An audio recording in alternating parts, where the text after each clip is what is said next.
A&D को नयाँ भिडियोमा स्वागत छ।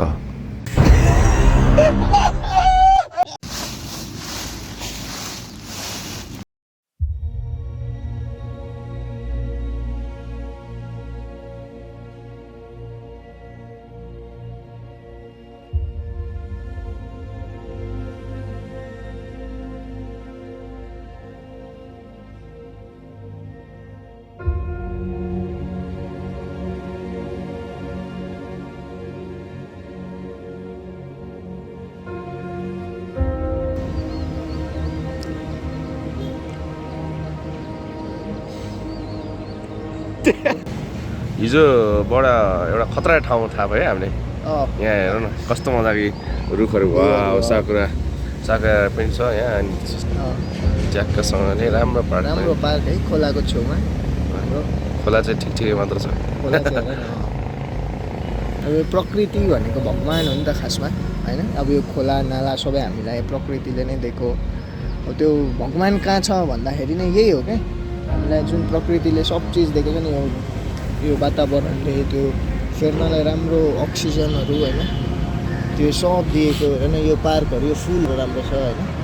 कस्तो राम्रो छ यार। तर अब मान्छेहरूले कतिजनाले बुझेका हुँदैनन् कि यो केही होइन टाइपको, ग्रान्टेडको लागि टेकन फर ग्रान्टेड। अनि अब सबलाई धेरै नै अब हेर न, खोलाहरू कति फोहोर भइरहेछ। यो धोबी खोला लगेर पुरै ढल मिसाइदिइराखेको छ होइन। कस्तो मजाको यो कस्तो कन्ट्रास्ट क्या हो यो ठ्याक्कै यो रेलिङ चाहिँ कस्तो मजाको भनौँ न ब्लू र व्हाइट छ। अनि कस्तो दामी देखाएको छ। अनि ट्याक्क पछाडि चाहिँ ब्ल्याक कलरको नदी चाहिँ त्यस्तै भएर हेर न। अनि अब खोला नाला हेर्नु कति थोरै ठाउँमा बन्दैछ क्या खासमा त। यो सब अगाडि पहिला सुरु त यो खोलै सुकेर आएको छ होइन। यो क्लाइमेट चेन्ज हो या के भनौँ होइन। अनि यो हामीले देखिएको कि यो ग्राउन्डहरू जति सबैहरू त्यो त्यहाँ माथिको सबै खोलाकै जग्गा है। हेर न कस्तो यो आधाभन्दा पनि बेसी भइसक्यो। यो त 2/3 जति त जग्गा नै छ क्या। सानो मात्र खोला त 1/3 छ। अब खोलाको छेउछाउमा आजकल पहिलादेखि सुकुम्बासीहरूले आएर अतिक्रमण गरेर खोलाको छेउछाउमा बसेर हामीले आफै अवेरनेस प्रोग्राम गभर्मेन्टले गरेको त हुन त अब थाहा त छ होला उनीहरूलाई खोलाले जति पनि बगाउँछ भनेर। तर पनि अब अनि ऊ हेर न मेलम्चीमा अस्ति कस्तो भयो त त्यो खोलाकै जग्गा अतिक्रमण गरेर बसेको मान्छेहरू रहेछन् होइन। तर त्यो चाहिँ तिनीहरूको कस्तो भन्दाखेरि तिनीहरू चाहिँ पैसा भएकै मान्छे जस्तो लाग्यो। किनभने घरहरू त्यत्रो ठुल्ठुलो फिनिसिङ गरेको 4-5 तल्लाको घरहरू त सुकुम्बासी त हुँदैन होला त्यत्रो पैसा त, होइन? त्यही त भनेपछि त्यो मान्छेहरू चाहिँ खै अब त्यो चाहिँ उनीहरूले अटेर गरेर नै प्रकृतिलाई नै एउटा च्यालेन्ज दिएर बस्यो क्या। हो। अनि अब त्यहाँदेखि क्लाइमेट चेन्ज भनौँ अहिले होइन। क्लाइमेट चेन्जहरू भइरहेछ त्यहाँदेखि। त्यसले गर्दा अब यो क्लाइमेट चेन्ज हुनुको मुख्य कारण के त भनेदेखि हाम्रो ह्युमन नेचर होइन त। अनि ह्युमन नेचरले गर्दाखेरि अब क्लाइमेट चेन्जमा अब के पर्यो भन त। अब क्लाइमेट चेन्जमा अब पल्युसन भइहाल्यो सबै। हामीले अब अहिले त अब एयर पल्युसन, यो फ्याक्ट्रिज इन्डस्ट्रिजहरूले ल्याउने स्मोकदेखि लिएर भनौँ न, होइन? अब त्योदेखि लिएर आज हामी अब बाइकमा आएको, त्यो बाइकले पनि 0.001% चाहिँ कन्ट्रिब्युट गरिरहेको छ, होइन? यो पेट्रोल, यो डिजेल, यो सबै के फसल फ्युलहरू के छ यिनीहरू सबै तिनीहरूले गर्दाखेरि नै हो जस्तो लाग्छ। त्यही त। तर पछि चाहिँ अब अस्ति हामीले कुरा गर्दै थियौँ, पछि चाहिँ सबैभन्दा रेयर कमोडिटी एउटा चाहिँ जस्तो अहिले अब पेट्रोल डिजेल भइरहेछ, पछि चाहिँ वाटर नै हुन्छ कि जस्तो लाग्छ होइन? घरिघरि लाग्दैन तिमीलाई? कस्तो लाग्छ वाटर नै हुन्छ जस्तो लाग्छ। अब त्यो टेक्नोलोजीहरू आइरहेछ नि त, होइन? अनि अब त्यो पछि यदि अब इलेक्ट्रिसिटी भनौँ न, वाटर भन्नु नै इलेक्ट्रिसिटी हो नि त। इलेक्ट्रिसिटी जेनेरेट हुने हो नि त वाटरबाट, पानीबाट गर्छन् होला। वाटरको खतरा सर्टेज हुन्छ जस्तो लाग्छ मलाई।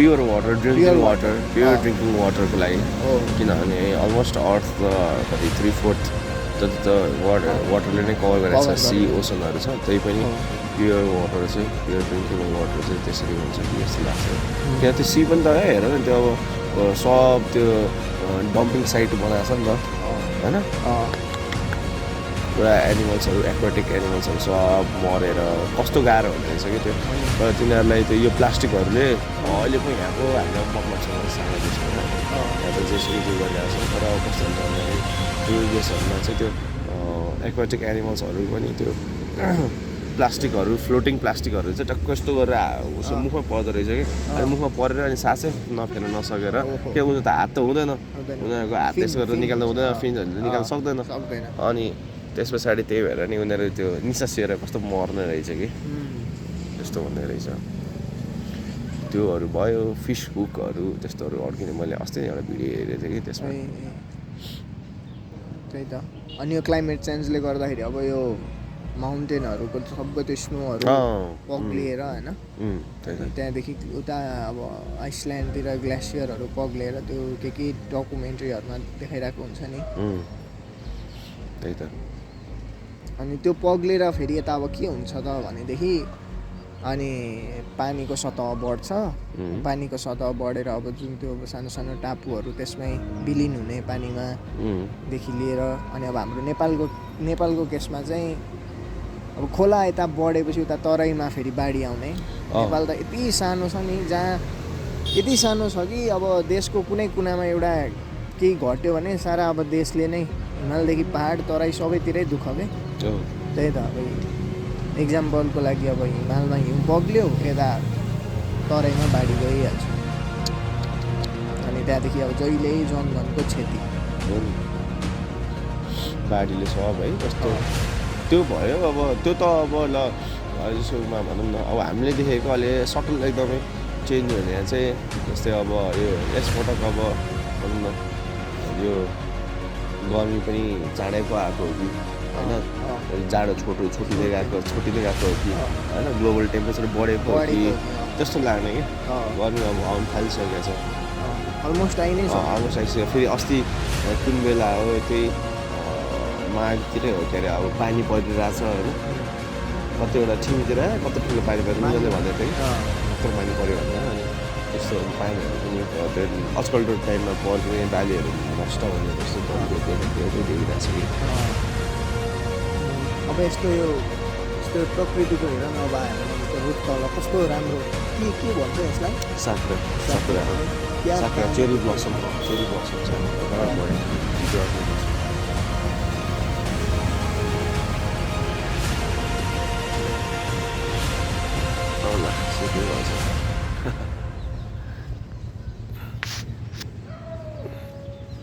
कस्तो राम्रो देखियो नि त राम्रो छ यार यो बनाउने मान्छेले चाहिँ अब कस्तो अब यो पछिसम्म पनि यो रहला कि नरहला जस्तो के अनि मान्छेहरूले अब राम्रो चिज देख्नै हुँदैन आएर अब फुल टिप दिने कामदेखि लिएर हुन्छ नि तपाईँ अलिकति त्यो भत्काउन खोज्ने त्यस्तो के त्यही त त्यसो गरिदिइहाल्छ के गर्ने अब यो अहिले यसो राम्रो छ होइन अब यो पछि अब यो 4 हुन्छ जस्तो लाग्छ मान्छेहरूको चाप यहाँ बढ्दै जान्छ भिडियो बनाउने मान्छेहरू टिकटक बनाउने मान्छेहरू आउँदै गर्छ त्यहाँदेखि लिएर अस्ति हेर न त्यो के अरे त्यो हामीले त्यो कुन चाहिँ ठाउँमा अरे त्यो पुरा कति बाली नष्ट गरेको त्यो टिकटक बनाएर नि तोरीबारी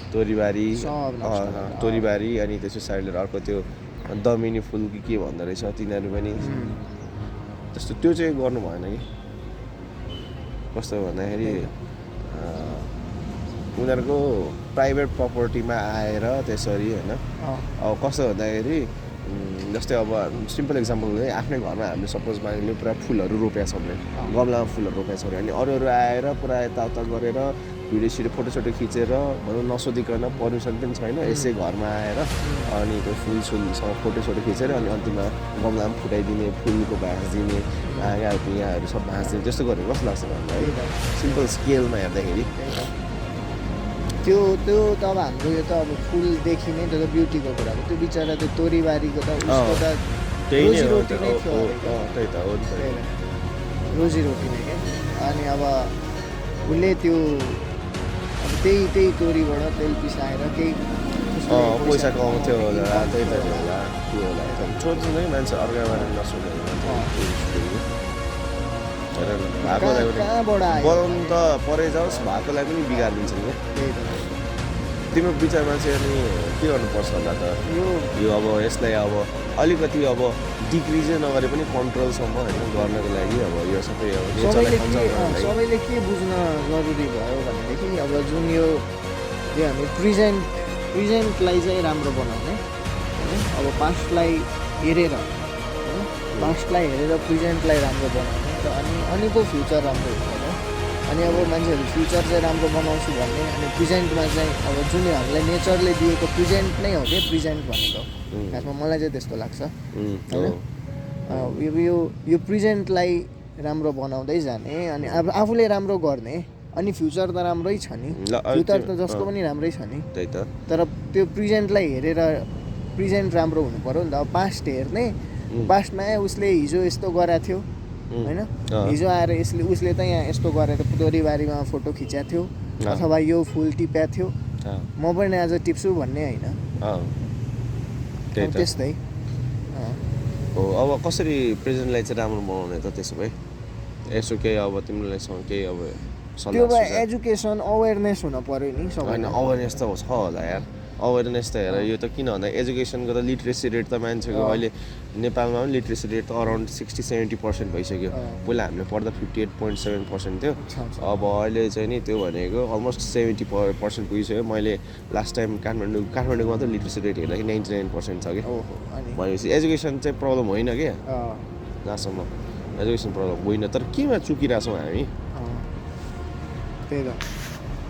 चाहिँ अब यो प्र्याक्टिकल छैन हामीसँग एजुकेसन छ थ्योरिटिकल नलेजहरू होला र प्र्याक्टिकल खै त अब त्यो पढेको चिजलाई उतार्न सक्नु पर्यो नि त। त्यही त त्यही त त्यही हो यार अवेरनेस भनेको चाहिँ त्यो हुनुपर्छ। हो त्यो त हो त्यो त अब खै अब सानोबाट सुरु गर्नुपर्ने हो खासमा बागमती सभा अभियानहरूदेखि लिएर कस्तो खतरा त्यो राम्रो कुरा पनि भएको छ नराम्रै मान्छे मात्रै हुन्छन् भन्ने होइन नि त। त्यही त अब त्यो त्यहाँ फोटो खिच्ने मान्छेहरूलाई पनि नराम्रो भन्न त खोजेको होइन हामीले तर एउटा अवेरनेस अब हामीदेखि नै सुरु गर्नुपर्छ होइन आफैदेखि सुरु गर्नुपर्छ। अब पोजिटिभिटी फैलाउने मान्छेहरूलाई त्यहाँदेखि अब यो क्लाइमेट चेन्जहरूको अब आजकल त बच्चालाई थाहा छ होइन क्लाइमेट चेन्जले यसो गर्छ तर के कारणले क्लाइमेट चेन्ज हुन्छ भनेर प्यारेन्ट्सहरूले पनि अवेर हुने आफ्नो बच्चाहरूलाई सिकाउनु पऱ्यो होइन। जथाभावी फोहोरमा फ्याल्ने अब बाटोमा कसै अब हुन्छ नि अब सपोज कति धेरै देखिन्छ क्या अब पसलमा मान्छेहरू चक्लेट किन्छन् होइन अनि अलिकति ओह्रा समय हुँदै आउँछ नि चक्लेट खान्छन् खोल्दै बाटोमा फालिदिन्छन् त्यो बच्चाहरूलाई त्यस्तो गर्न नसिकाउनु खल्तीमा राख बाबु फोहोरहरू होइन अनि खल्तीमा राख आएर अब एउटा डिस्पोज गर्ने ठाउँमा डस्टबिनमा अनि घरको डस्टबिनमा कतै आएर फ्याल त्यस्तो हो नि त। त्यसरी सानो कुरा हो क्या थोपाले समुद्र बन्छ भनेको जस्तै सानो कुरा हामीले अहिले सच्याउँदै सुधार्दै गयौँ भने अब हेर त यहाँ धोबी खोलामा प्लास्टिकहरू छ यस्तो अब यस्तो यो अब एकजनाले भनेर मात्रै हुने चिजै होइन क्या।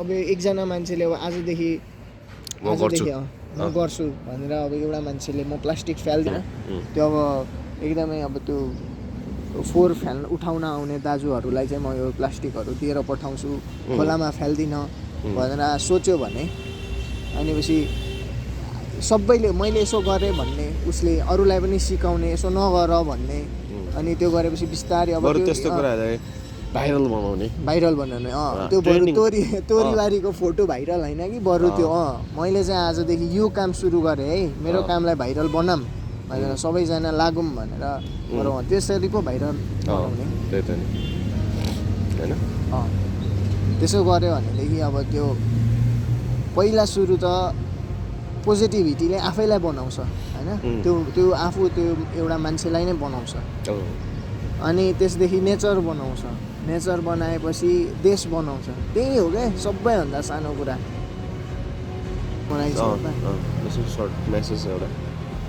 हाम्रो भ्युअर्सहरूलाई कागेश्वरी ट्रेड कन्सर्न्स अनि नम्रता दाललाई के छ त्यही हो खै त भन्नु पऱ्यो नि त प्रकृति नै भगवान हो भनेर